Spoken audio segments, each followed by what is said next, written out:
Selamat siang. Oke, abang ini sama tuh Kristen Uma. Bor, belikin dulu kopi, Bor. Enggak kopi aku enggak. Bor, kopi Bor, satu Bor. Abang Islam atau Kristen, Bang? Aku Muslim, cuman dulu dari sebelah, cuman ya move on yang paling sulit itu dulu move on yang dari agama sebelumnya. Jadi suka belajar-belajar, Ih, termasuk aku juga dari tentang sebelah ke loh, ortodoks. Bang.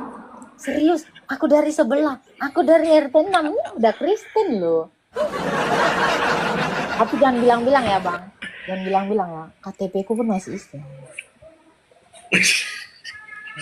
Gimana gimana Bang Tion? Apalah cerita kita? Iya, Hmm. kalau dua sih, kakak di kepatriakan apa?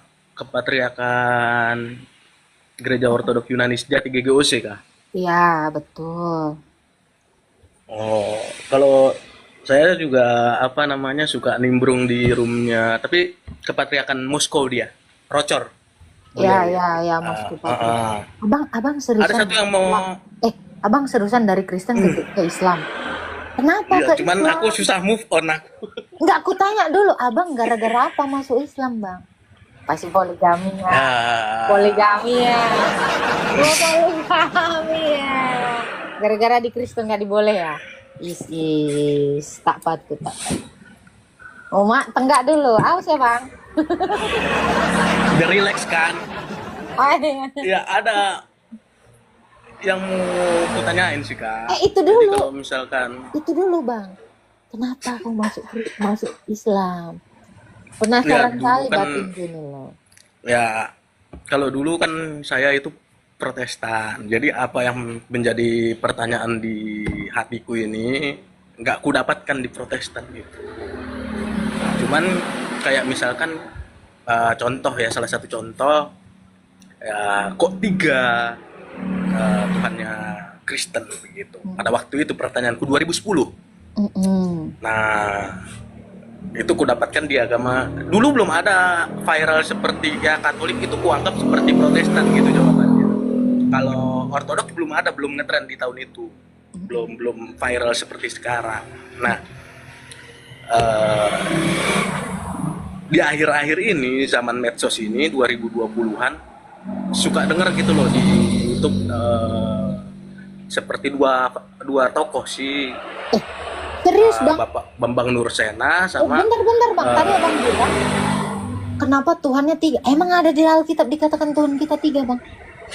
nah itu dia aku dapatkan jawabannya juga baru-baru ini setelah belajar gitu, karena semua aku juga memang dasarku itu suka baca ya, seperti ya Credo Nikea Konstantinopel pun dalam bahasa Latin aku hafal sampai sekarang detik ini bisa dites. Credo et unum Deum Hmm. Patrem omnipotentem factorem celi et terre visibilium omnium et invisibilium. Itu karena sering baca juga. Nah, itu ku dapatkan dari dua tokoh sih. Suka ngikutin di YouTube, eh, Episkop Daniel Biantoro sama Bambang Nursena. Kan kebetulan juga aku di Muhammadiyah kak, di Jogja dulu. Mm-mm. Jadi bahasa Arab pun tahu juga. Jadi ketika ada ceramah khotbahnya Bapak Bambang Nursena dalam bahasa Arab juga, ini tahu ini nih. Kayak konsep Allah itu juga sebelum pra Islam pun Allah, kosakata Allah itu pun sudah dikenal Mm-mm. dalam apa namanya di Timur Tengah. Mm-mm. Ya baru ku dapatkan ini kan jawaban yang ku minta waktu tahun 2010 lalu, tapi ya sudahlah. Sekarang lagi masih mencari-cari, termasuk ke Romo-Romo Gereja Ortodok Rusia. Beliau ada di Boleh nanya Medan nggak, Bang? juga. Boleh nanya nggak? Boleh, boleh. Oke. Boleh, Kak. Tadi Abang bilang gara-gara ada pernyataan tiga, makanya Abang pindah ke agama Islam, betul? Ya kan? Nah, Ya, sekarang Abang udah pindah ke agama Islam. Di dalam agama Islam ini Abang kenal nggak Allahnya? kenal? Enggak, aku enggak kenal emang siapa saya. Nggak, maksudnya Tahu, tahu ya. melalui kitab Tahu ya, sucinya tahu. kan, melalui kitab sucinya, pengajarannya kan Abang setidaknya mengenal Allah mereka kan. Ya, tahu. Sejauh abang masuk Islam, apalah yang abang kenal dari Allahnya? Itu ada di Quran surat Al-Ikhlas.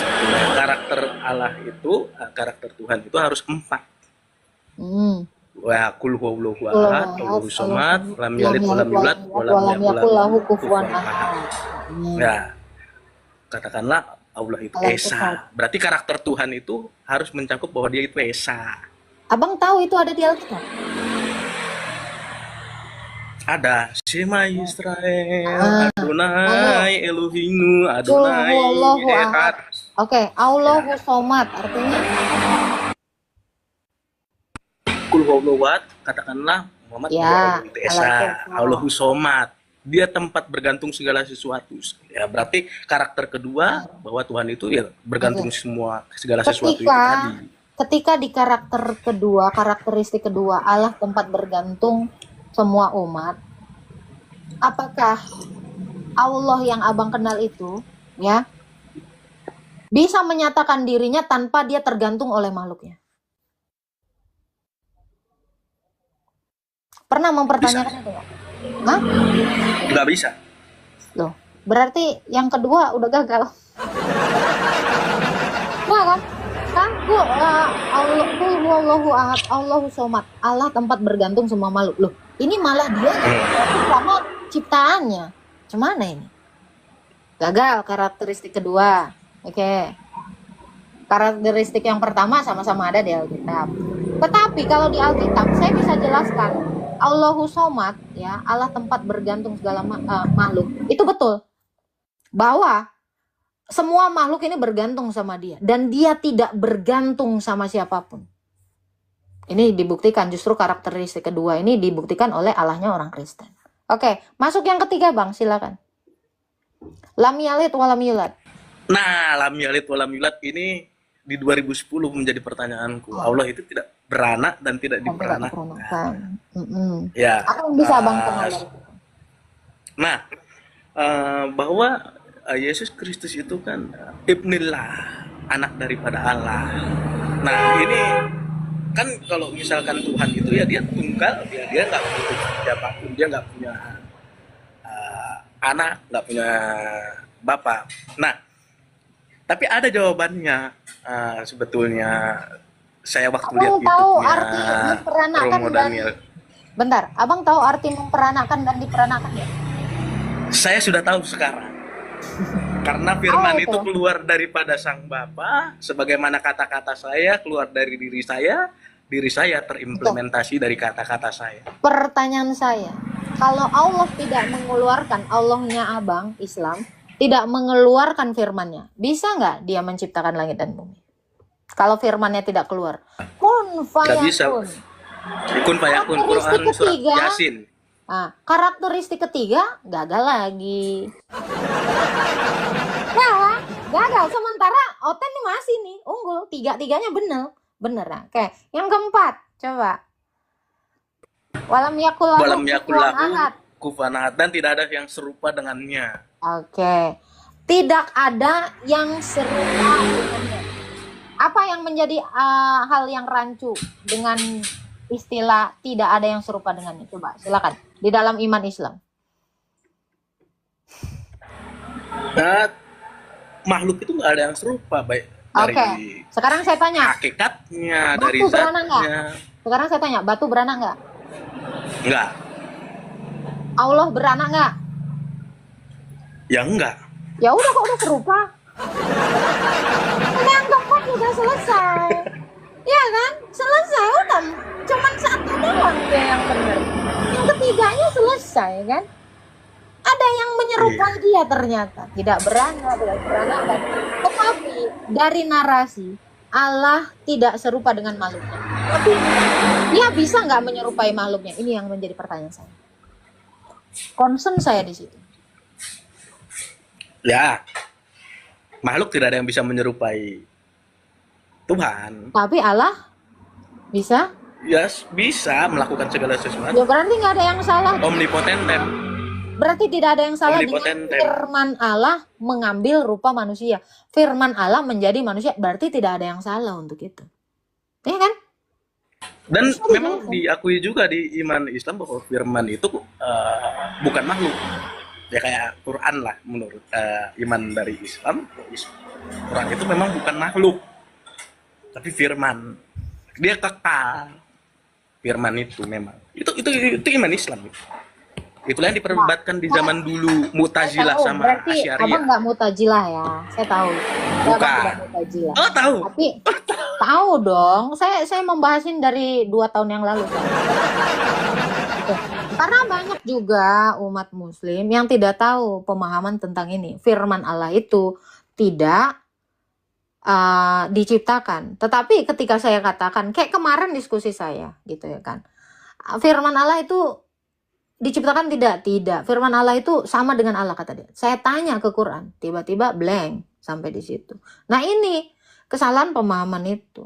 Jadi firman Allah menjadi manusia tidak ubah dengan firmannya Allah dalam iman Islam mengambil atau menambahkan kodrat buku. Itulah yang disebut Quran. Setuju? Iya, betul. Memang begitu. Nah, itu. Makanya dari Al-Ikhlas ini kita lihat, Al-Ikhlas ini yang bisa menggenapi seluruh karakteristik dari Tuhan, itu cuman Tuhan Yesus. Cuman Allahnya orang Kristen. Dari situ sebenarnya sudah selesai. Kalau mau membuka diri. Tapi kenapa diperdebatkan di tahun abad ketiga itu sama Uskup Arius bahwa sebelum Sang Firman sebelum ada waktu di mana Sang Firman itu tidak ada. Di mana? Di mana dikatakan ada waktu? Itulah yang dibilang Tidak ada. Arius sama Loh, sementara tadi dikonter Yesus, sama Athanasius. ya, sementara Yesus berkata, sebelum dunia ini ada, Bapa telah mengasihi aku. Yohanes 17 ayat 24. Ya kan? Betul, betul. Yohanes 17 ayat 5 Supaya juga mereka dikatakan, menjadi iya. Yohanes 17 memandang ayat 5 kemuliaanku. dikatakan, sebelum dunia ada. Berarti kesalahan Arius adalah dia tidak baca Alkitab. Kesalahan Arius adalah dia tidak belajar yang benar tentang iman Kristen. Itu. Poinnya di situ. Makanya ajaran si Arius ini dikutuk. Dipungut. Dipungut sama SSY, Arianisme kan. Arius itu kan ajarannya Arianisme kan.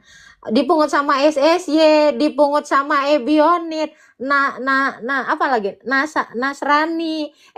Sama RT 6 lagi.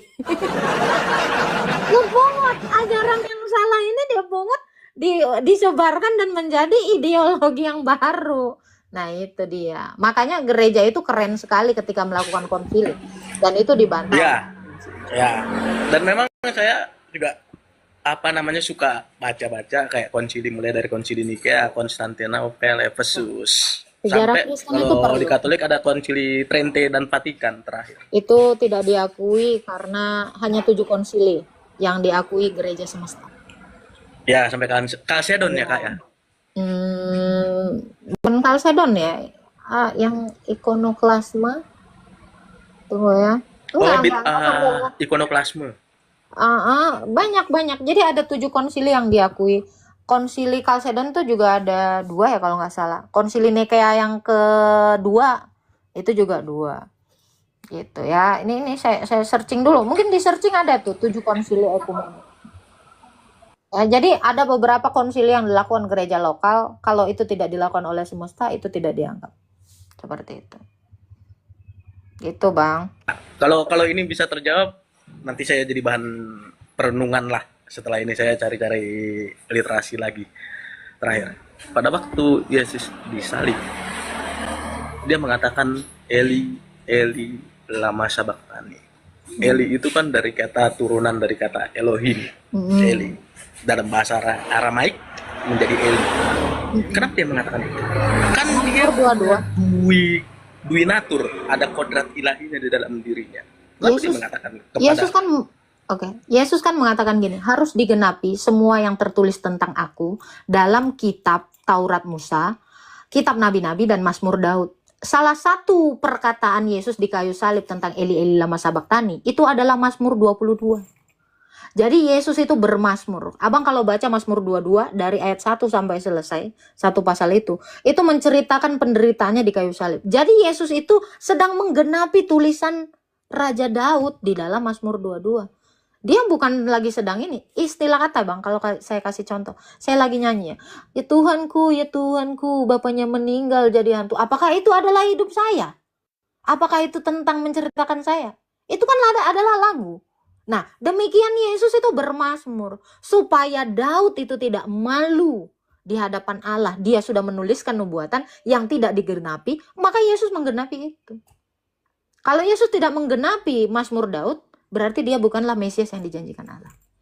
Jadi tujuan Yesus bermazmur, Eli Eli lama sabaktani, itu adalah untuk menggenapi nubuatan itu. Gitu bang. Oh, berarti ada di Mazmur 22 ya? Satu pasal Ada. itu utuh ya? Iya, bahkan semua orang mengerumuni, anjing-anjing mengerumuni aku, tanganku tertusuk, kakiku tertusuk, orang membuang undi atas jubahku. Itu di Mazmur 22 itu. Buka aja Mazmur 22. Nih, saya bantu buka ya. Makanya banyak orang yang tidak tahu. Ya, seperti nubuatannya Nabi Yeremia sama Nabi Yesaya ya. Semua. Nah ini ya, saya balikan. Bahwa akan ada perawan yang akan melahirkan, kata Nabi Iya, Yesaya. ini kan. Allahku, mengapa engkau meninggalkan aku? Dikatakan untuk memimpin biduan menurut lagu. Ini lagu Mazmur, rusa di kala pajar. Ini kan, Eli Eli lama sabaktani. Aku berseru tapi engkau tidak menolong aku. Nih ya, saya sampai ke bawahnya ya. Dikatakan gini. Ini. Tetapi aku ini ulat dan bukan orang celahan manusia. Semua orang melihat aku, mengolok-olok aku. Ini kan menceritakan tentang dia. Mereka mencibirkan bibirnya, menggelengkan kepalanya. Nih. Dikatakan ini kan. Ini doa-doa dia. Nih. Dikatakan, janganlah jauh daripadaku. Banyak lembu-lembu jantan mengerumuni aku. Banteng-banteng basan mengepung aku. Mereka mengangakkan mulutnya terhadap aku. Orang-orang mencemooh. Seperti singa yang menerkam. Kan mereka mau membunuh dia kan. Seperti air aku tercurah, dikatakan. Hatiku menjadi seperti lilin luluh hancur. Kekuatanku tuh hilang lidahku. Nah dikatakan ini ya. Sebab anjing-anjing mengerumuni aku. Anjing itu kan untuk orang yang di luar dari Israel. Itu adalah istilah orang Israel terhadap orang-orang yang di luar dari Israel. Nah, inilah orang Romawi itu. Gerombolan penjahat mengepung aku. Mereka menusuk tangan dan kakiku. Dia sedang menceritakan bahwa dirinya di kayu salib seperti itu. Mereka membagi-bagikan pakaianku di antara mereka. Dan mereka membuang undi atas jubahku. Ini yang dilakukan dia kan? Yang terjadi pada Yesus kan? Nah, ini. Di film Passion of Christ juga ada itu ya? Nah, ini kalau kita lihat sampai di akhir, pada akhirnya adalah Nih, segala ujung bumi akan mengingatnya dan berbalik kepada Tuhan dia. Dan segala kaum dari segala bangsa akan sujud menyembah di hadapannya. Kepada Yesus yang mempunyai kerajaan Allah. Kalau kamu mau ke sini, bisa sebenarnya. Masalahnya banyak orang yang tidak mengerti Mazmur Daud ini. Jadi Yesus itu bermazmur. Kenapa dia bermazmur? Supaya dia menggenapi seluruh nubuatan. Karena dia mengatakan itu kan. Pernah baca kan Yesus itu mengatakan itu? Nih, ya. Harus betul. Digenapi. Mazmur 22 ayat 2 tadi itu kan perkataan Yesus waktu disalib gitu kan? Iya. Itulah yang terjadi kepada Yesus. Itu yang terjadi kepada Yesus di Mazmur 22. Jadi Raja Daud saja sudah menerima penglihatan itu. Bahwa dia Mesias yang akan datang akan berakhir seperti itu. Berakhir disembah semua makhluk kan di akhir dari ayatnya itu. Allahku itu tuh harus digenapi semua yang tertulis tentang aku dalam Mazmur. Nah ini. Abang bisa baca Lukas 24 ayat 44. Yesus berkata seperti itu. Inilah perkataanku yang telah kukatakan kepadamu ketika aku masih bersama-sama dengan kamu. Yakni harus digenapi semua yang ada tertulis tentang aku dalam kitab Taurat Musa, kitab Nabi-Nabi, dan Mazmur Daud. Jadi Yesus tuh gak pernah ingkar. Tuh. Udah, baptis sana. Udah, baptis sana. Ya kayak Tuhan menciptakan melalui firman ya, kejadian 1 ayat 1, Ah, kejadian 1 ayat 3, kejadian 1 ayat 5, kejadian 1 ayat 7, ayat 9 dan ayat 12. mm-mm. Maka berfirmanlah Allah, maka berfirmanlah Allah, maka berfirmanlah kayak gitu. Dan Ya, firmannya dia sendiri. Yohanes 1 ayat 2 sampai 3.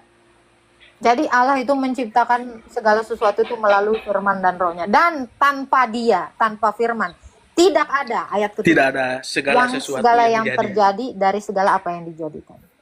Jadi Allah itu memang harus melalui firman dan melalui rohnya.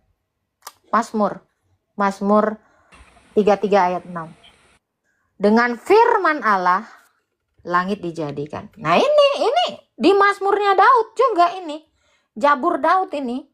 Mazmur 33 ayat 6. Nih.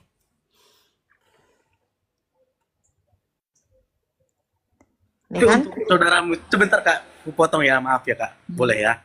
Boleh. Ada pertanyaanku juga kepada yang agama saya yang sekarang. Mereka mengatakan bahwa Taurat, Zabur itu dipalsukan. Ya dipalsukan. Saya sederhana aja bertanya. Ya kan? Firman Tuhan. Mazmur oleh firman Tuhan, ya Yesus itu firman. Berarti melalui firman Tuhan, langit telah dijadikan oleh nafas dari mulutnya segala kekaran. Allah kita punya nafas. Abang tahu nafas itu yang mana? Nih. Ayub 33 ayat 4. Nih. Ayub 33 ayat 4. Ya. Loh kok ini John? Nih. Ayub 33. Oh iya bener Job. Oh, becir, bukan itu. Nih. Bentar ya. Nih. Ayat 4 dikatakan, Roh Allah. Aduh, Bang Tion kena ya. Roh Allah telah membuat aku hidup, dan nafas yang maha kuasa membuat aku hidup. Ini. Jadi melalui firman dan rohnya, melalui firman dan nafasnya, segala sesuatu dijadikan. Abang tadi kena ya? Kena tombak ya? Coba naik lagi Bang. Abang ngerokok tadi. Nggak apa-apa Kak. Udah biasa Kak. Nah, itu jangan ngerokok Bang, biar nggak kena ini Bang, biar nggak kena itu. Ya, aku tadi nggak ngeliat dia soalnya. Nah, gitu. Jadi sejak semula memang Allah itu mencipta, menjadikan langit dan bumi ini dengan firman dan dengan rohnya. Itulah yang dijelaskan di kejadian tadi Bang. Gitu. Ada lagi mungkin yang mau Abang tanyakan? Kemute itu, kemute. Iya betul Kak. Kayak pertanyaan saya lah. Mereka mengatakan bahwa Taurat, Zabur itu memang dipalsukan. Injil, Taurat, Zabur, Injil itu dipalsukan. Pertanyaan saya simpel sih, sederhana. Kayak uang, ini saya mengatakan asli, bukan palsu. Kenapa? Karena ada pembandingnya yang palsu. Kalau yang palsu ditaruh di air dia luntur, nggak bisa diterawang, nggak ada logo keamanannya. Karena ada yang palsu. Oh ini yang palsu, oh ini yang asli. Karena ada pembandingnya. Oh ini yang aslinya.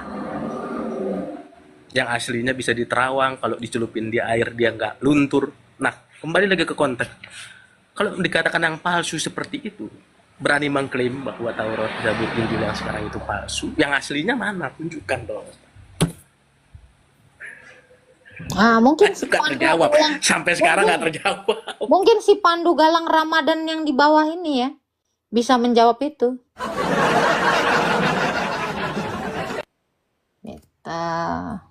Nggak masalah. Ini asli. Ketika ada yang palsu, saya bisa tahu menilai yang palsu. Oh itu palsu. Kenapa? Karena saya megang yang asli. Saya punya ini yang asli.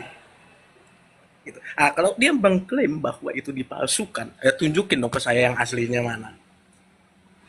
Ya, Acing boleh naik, Acing.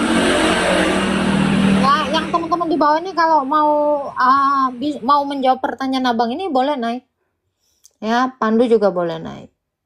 Nggak masalah, masalah ini nggak ada yang mau naik gitu. Gimana ini? Seperti itu, ya kan? Jadi kalau memang mau mengklaim sesuatu minimal harus disertai data, dan logika. Karena gini, setiap orang boleh berstatement, boleh bernarasi, boleh berargumentasi. Tapi itu harus bisa dipertanggungjawabkan dengan logika. Yang pertama harus dengan logika. Itu tadi yang abang bilang itu adalah suatu logika. Itu yang pertama. Yang kedua dengan data. Dan kalau tidak bisa dipertahankan dengan logika dan dengan data, maka narasi itu menjadi fitnah.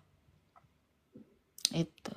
Jadi sesuatu yang tidak bisa dipertahankan dengan logika dan data, ya saya rasa itu hanya apa? Kentut yang bau lalu hilang. Gitu aja sih kalau dari saya. Gitu, Bang. Memang betul betul. Itu aja pertanyaan saya sih, Kak. Nanti saya Siap, baca siap. yang Mazmur 22 itu. Boleh, Tapi boleh, boleh. oke deh. Sehat Ya, selalu, Kak. Murah rezeki. amin. Ya. Tuhan Amin. memberkati, Bang. Nanti Oke. Nah, makanya ini ya kalau teman-teman kecepatan tanganku, Bang. Nanti apa tadi? Naik lagi, Bang. Ini tangannya terdesain cepet, Bang. Sering kenapa set-set gitu. Aduh, ya Allah. Ya nggak apa-apa. Terlalu lincah ya. Kebiasaan. Mohon maaf ya. Bunda kalian ini memang nanti naik lagi Bang Tian kalau ada waktu ya. Jadi, memang tanganku ini nggak sopan, kurang ajar. Karena Bunda pernah bersaing dengan ini ya, bersaing dengan waktu itu ya. Refleks. Aku juga gitu, Bun. Gara-gara dulu sering ke Bennett, jadi set gitu. Gitulah. Nanti ada sip malam ya. Itu ya teman-teman. Untuk teman-teman yang merasa panas dengan perbincangan kami, kalian boleh naik ke atas, ya kan? Boleh naik ke atas dan narasikan sesuatu dengan data dan dengan logika. Thank you kembang-kembangnya ya. Iya. Dan untuk teman-teman ya, jangan lupa tonton channel YouTube-nya Bunda karena udah ada postingan terbaru. Ya, kalian tonton, kalian komen, kalian like ya. Sebelumnya ya di-subscribe dulu. Itu yang pertama. Yang kedua, untuk teman-teman yang merasa terberkati oleh pelayanan saya, boleh mendukung pelayanan saya dengan apapun yang hendak kalian bagikan kepada saya melalui Saweria ya. Ada di bio, di situ ada Saweria. Berapa aja kalian mau memberi silahkan gitu ya. Ada di bio ini juga gitu ya teman-teman ya, karena banyak hal yang butuh didukung sebenarnya ya. Dan saya juga tidak lupa terima kasih untuk yang udah tap yang untuk yang udah nge-give ya, yang membantu pelayanan kita sama-sama. Bunda berkali-kali berkata bahwa pelayanan Bunda ini bukan pelayanan Bunda sendiri. Kalau nggak ada yang tap nggak ada yang dukung Bunda di live chat ini juga Bunda nggak bisa berdiri sendiri ya. Terima kasih sama-sama mendukung kita ya. Ujung-ujungnya dukung perpuluhan. Oh tidak, Mardi Imut. Saya tidak mengatakan perpuluhan. Kalau perpuluhan itu berarti 1/10 dari 900 orang di sini harus memberikan kepada saya. Itu namanya perpuluhan. Namanya pemberian secara sukarela atas keikhlasan hati, itu namanya bukan perpuluhan sayang. Kamu dari kata perpuluhan aja kamu nggak paham apa-apa. Jadi jangan menarasikan sesuatu yang kamu nggak paham gitu ya. Daripada 1/5 ya kan, 20% itu lebih berat sebenarnya gitu ya. Rek bank aja Kak, boleh. Lihat aja di bio, kalian klik Saweria, ada rekening bank juga kok di situ. Ada bank BC kan, kalian boleh lihat, klik. Di YouTube juga ada. Kalian masuk aja ke deskripsinya, di situ ada linknya ya. Gitu. Yang penting nggak masang jaring-jaring, nggak masang kotak-kotak bokor-bokor ya kan, nggak bikin macet ya. Insya Allah live Bunda nggak bikin macet karena secara live bukan secara offline. Gitu ya.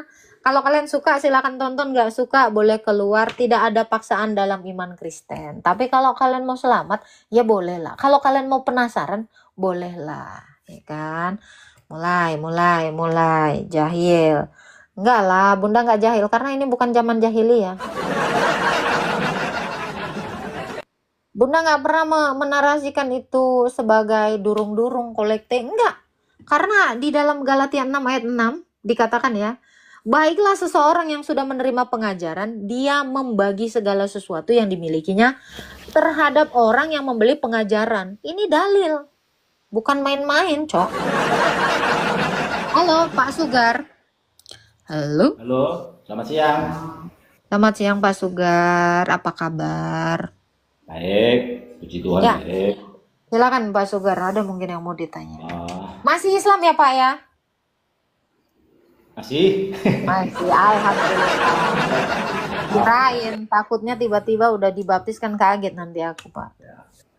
Ya, silakan Pak Sugar, ada yang mau ditanyakan mungkin. Ya, mau nanya-nanya aja. Saya Boleh. memang orangnya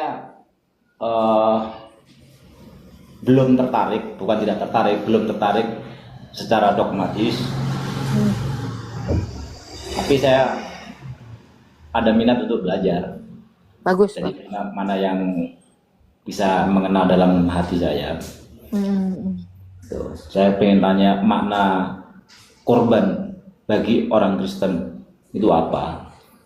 Karena saya pelajari beberapa hari yang lalu itu memang sangat jauh berbeda ya dogma Kristen dan Islam makna tentang pengorbanan.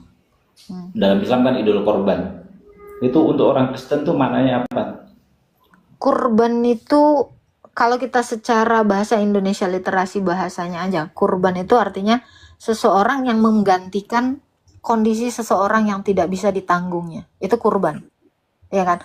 Contoh, seorang bapak berkorban demi anaknya kan, cari nafkah untuk anaknya, itu kan dia berkorban sampai mati-matian. Dia menggantikan, padahal seharusnya setiap orang mempertanggungjawabkan atas dirinya, atas hidupnya sendiri. Setuju nggak Pak? Gimana sih? Sebentar. Saya boleh nggak open cam? Boleh dong, emang harusnya on cam, tapi nggak Masalahnya di bisa. di apa namanya di komen-komen kan saya dianggap Gus Wafi ini.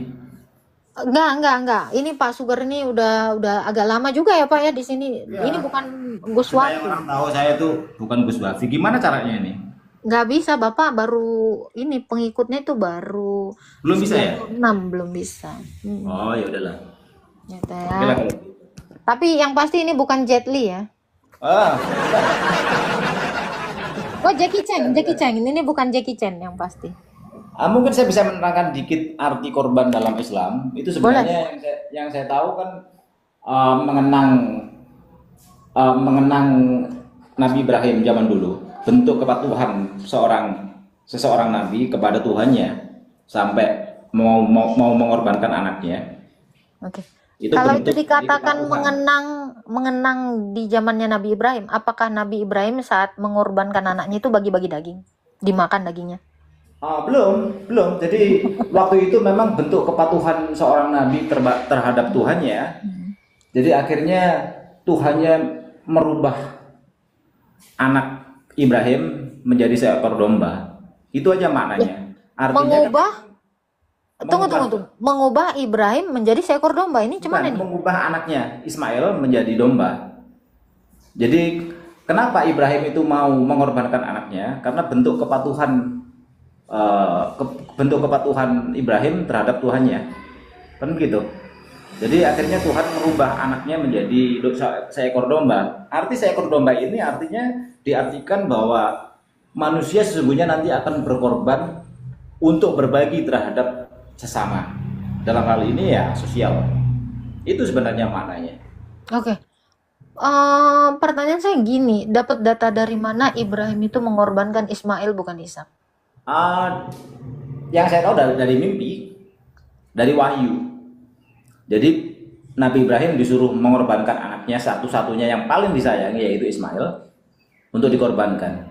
Ada ayatnya nggak nih? Ada dalilnya? Itu dia, saya mempelajari tapi saya tahu itu dari banyak khotbah, banyak ceramah. Tapi secara pribadi saya memang tidak tertarik dengan dogma terus terang.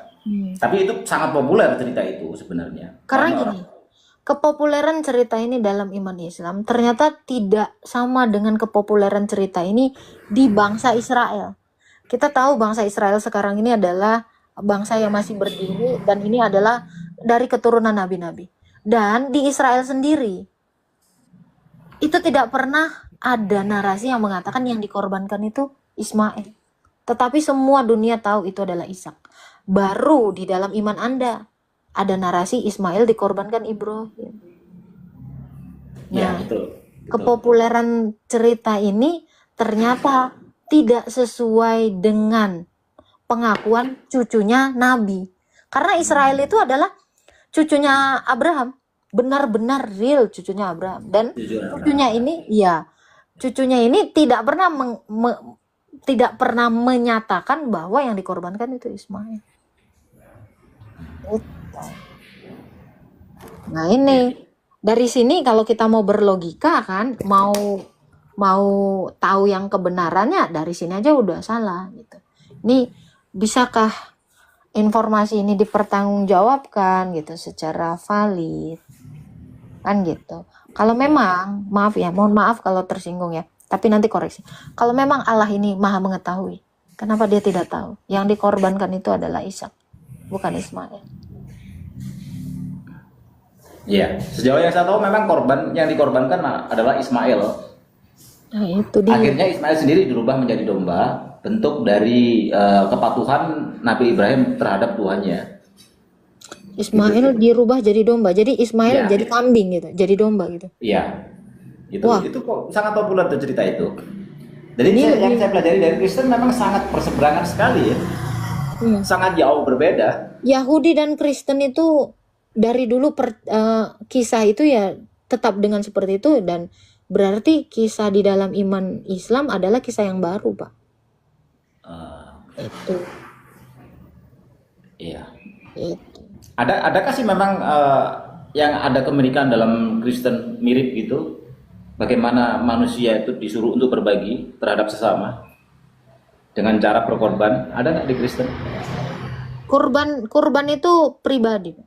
Jadi gini, di dalam literasi Yahudi, saya kasih tahu secara literasi Yahudi. Jadi kalau bangsa Israel ini kan menerima Taurat ya, menerima hukum. Ya, di dalam kitab Imamat bagaimana seseorang itu kalau berbuat dosa menyerahkan kurban. Jadi ini bicara tentang pribadi gitu. Ini tidak rame-rame ya. Ada nanti memang waktunya rame-rame, tapi bicara kurban itu. Jadi misal kalau saya punya salah, punya dosa, saya akan datang ke Bait Allah menyerahkan domba yang memang dipelihara oleh imam ya.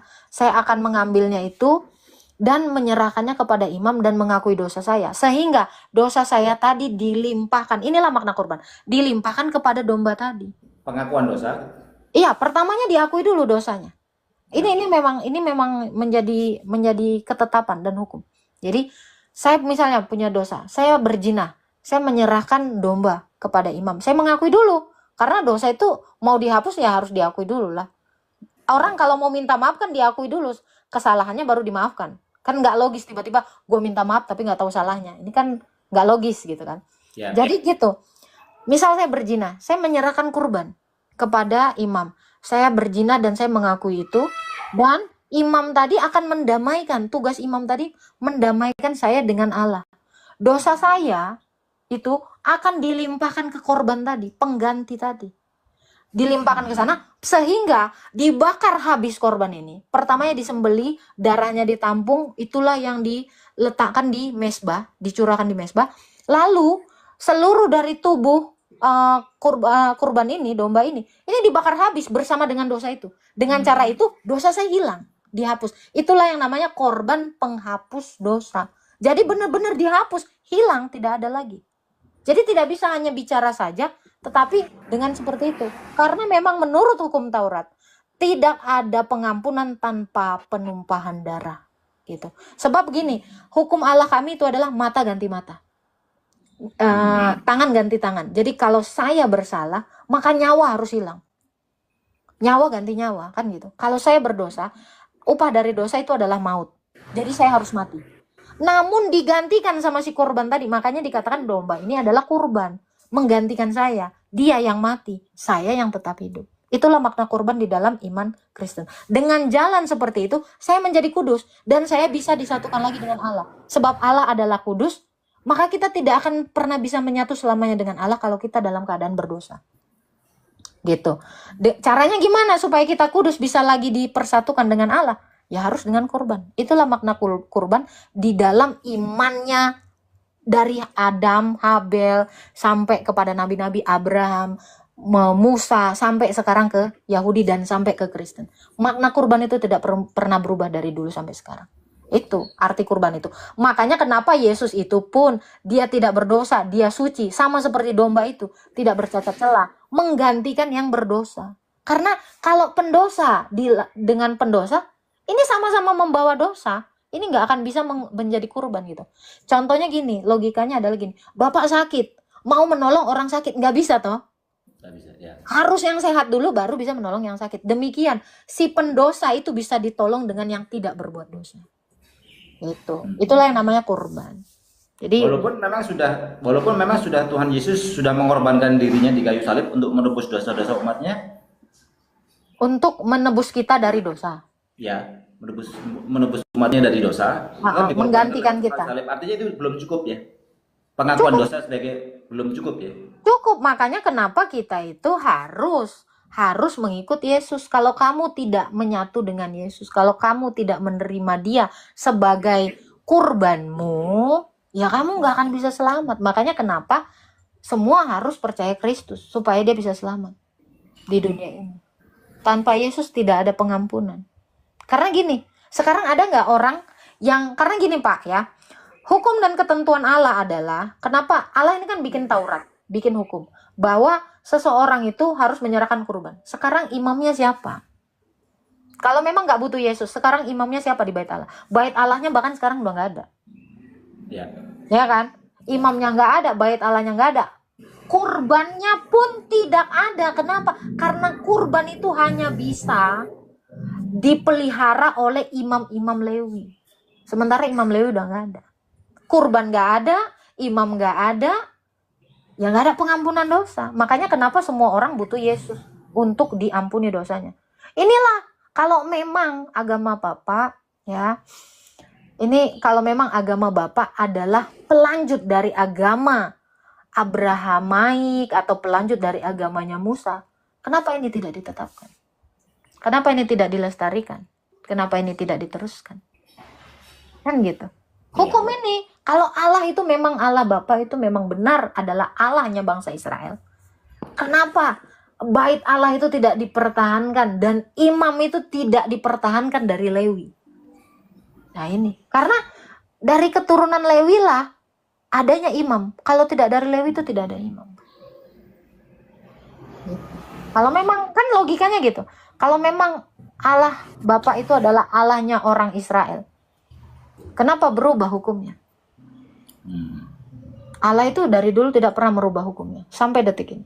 Untuk orang Kristen makanya sampai detik ini Pak, kurban itu ya dalam bentuk ekaristi. Karena Yesus ketika dia sebelum disalib menjadi kurban yang sempurna, dia mengatakan, inilah tubuhku, inilah darahku yang diserahkan kepadamu. Itulah ekaristi tadi, perjamuan tadi. Nah. Jadi yang tetap melanjutkan hukumnya Allah itu sampai detik ini, itu cuma orang Kristen. Tidak ada yang lain. Yahudi sana, yang sekarang, Israel yang sekarang, maaf ya, itu tidak bisa melakukan itu. Sampai sekarang mereka masih nunggu Mesias kan, Israel yang sekarang ini. Kenapa? Ya karena mereka itu menegakkan hukumnya Musa, Tauratnya Musa. Harus di bait Allah, bait Allahnya nggak ada. Makanya mereka berusaha membangun bait Allah. Sementara Yesus bilang akan kurubuhkan. Nggak bisa itu ditentang, karena Yesus sudah bilang sendiri, dia Tuhan, kurubuhkan bait Allah, bener rubuh. Dan nggak akan ada lagi imam, bener nggak ada imam, karena dialah imam untuk selama-lamanya. Jadi bangsa Israel hingga detik ini nggak pernah bisa menegakkan hukum Taurat. Yang bisa menegakkan hukum Taurat itu cuma Otnen dalam ekaristi, sesuai dengan perintah Yesus. Ya.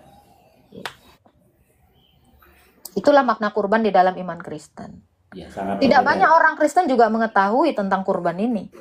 Tapi kalau mau belajar dari Ortodoks pasti tahu makna kurban dan seperti apa cara kurban itu, saya tahu. Ya, ini tambahan juga yang saya tahu memang ya itu tadi pengorbanan sudah digantikan oleh Tuhan Yesus di kayu salib, itu yang saya tahu. Tapi kan tadi bagus ada tambahan. Itulah penggenapan dari Abraham yang mengorbankan anak. Ya.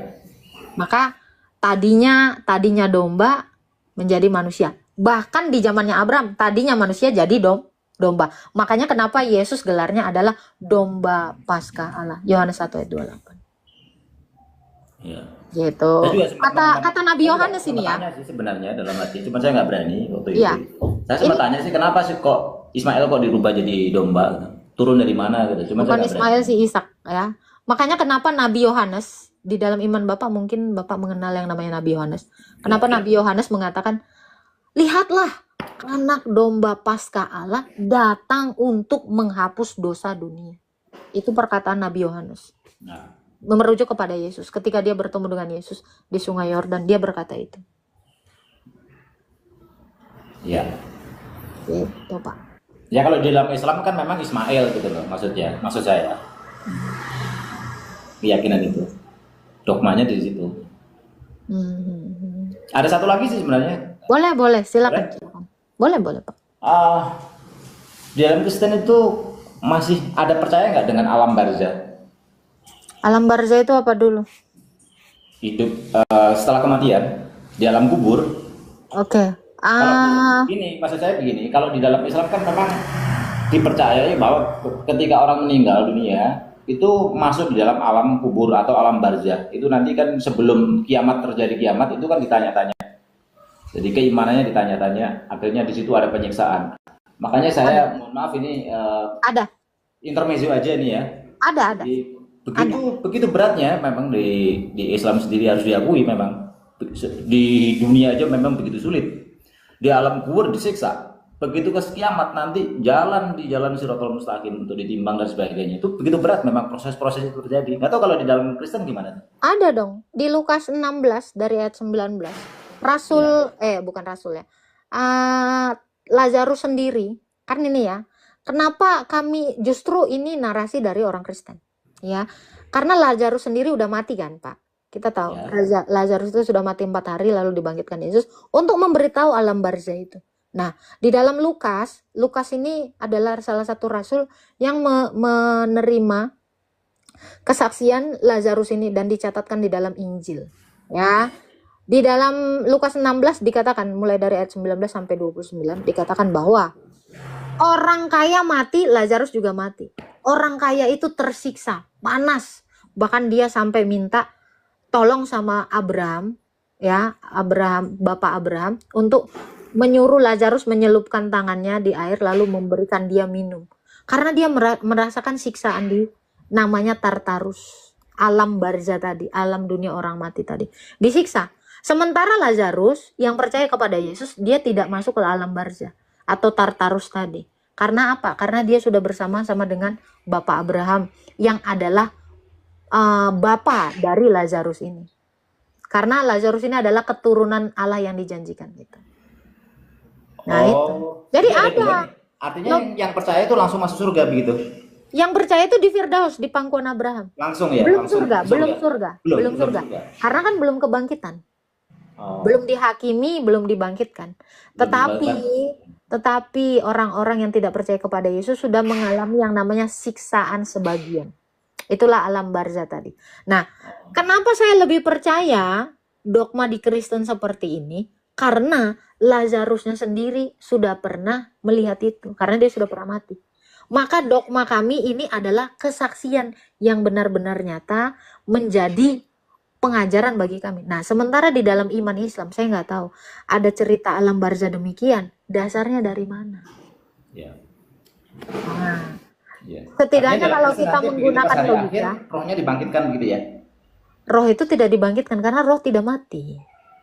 Jadi belum ada kebangkitan. Jadi roh itu dibawa, roh kita itu ketika mati dibawa ke Firdaus atau ke Tartarus. Yang percaya pasti ke Firdaus. Kalau tidak percaya pasti ke Tartarus. Itulah alam barzah tadi yang Bapak sebutkan tadi.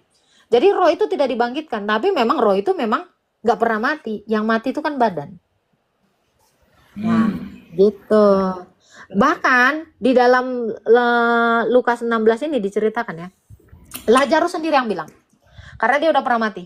Ada jurang yang tak terseberangi antara orang kaya yang mati tidak di dalam Kristus itu dengan aku.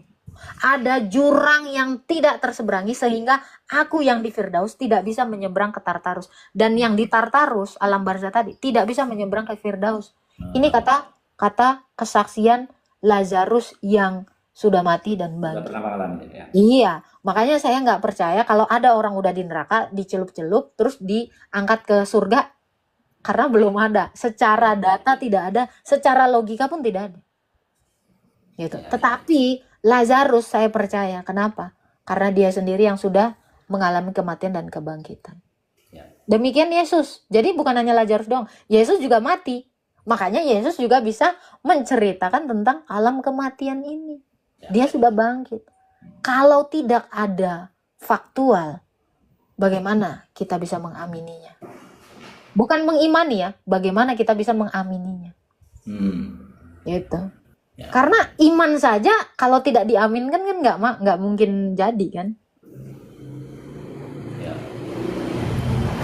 Gitu sih Pak. Kalau kita mau secara logis ya, saya sih sampai detik ini masih menggunakan logika saya dan akal saya untuk menjadi percaya. Betul. Ya. Gitu. Terima kasih, itu aja ya. Nanti Ya. kalau banyak-banyak nanya malah pusing nanti saya. Aman. Itu aja kita renungkan. Ya. Ya. Terima Tuhan kasih. memberkati Pak Suga. Terima kasih. Ya, terima kasih. Salam.